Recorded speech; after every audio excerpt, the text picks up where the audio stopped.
If you want a pair of shoes, you just usually go to the store or maybe order them online. But the dying art of handcrafting shoes, one sole at a time, is actually making a comeback. And as we celebrate Tennessee tonight, Amy Watson takes us to a cobbler's workshop in Spring Hill.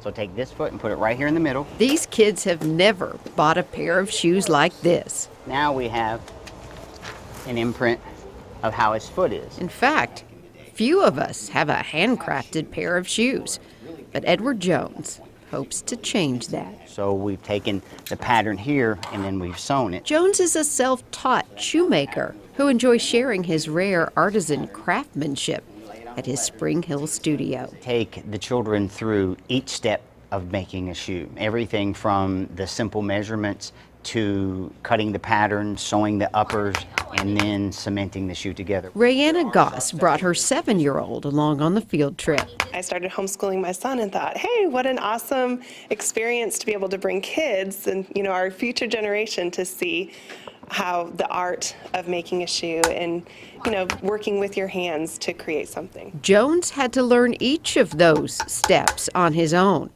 Apparently, cobblers don't reveal trade secrets. So I did as much research as I could. I did mostly on the internet. I read a couple of books, and then that's how I learned how to make shoes. I Googled every shoemaker that I could find that basically spoke English, and I would ask them one question whenever I would get stuck.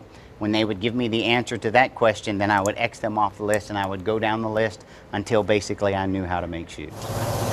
But Jones is sharing. We got to polish shoes and we got to watch the man sew the shoe. Because he wants kids to be creative. I got to see how large my foot was on a piece of paper, and my favorite part was polishing the shoe.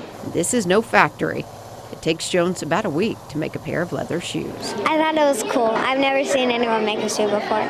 But it seems Jones is leaving a footprint on the kids and his clients. At the end of the day, when you get to see that shoe, not only just when the client shares the experience, but when you get to see the shoe and you realize that this was nothing, and you basically, it was raw materials and you made it into something. 1, 2, 3, shoes!